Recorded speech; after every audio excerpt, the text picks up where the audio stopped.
Team Shults. I'm coming to you live from the lot to introduce you to the 2020 Ford Escape. This vehicle has been redesigned. It's actually the first time it's been redesigned since 2013. The vehicle is now 200 pounds lighter, so it's going to increase your fuel economy on the available engine options for the gas derivative, which are 1.5 or a 2-liter displacement. The vehicle is now also 2 inches longer, making it 180.5 inches.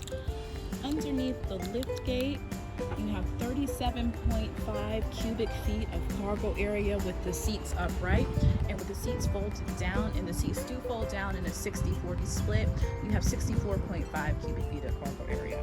The vehicle also has towing capability, and you can tow up to 2,000 or 3,500 pounds depending upon engine choice. If you would like to go on a test drive today and meet the Ford Escape in person, please contact us at Shults Ford.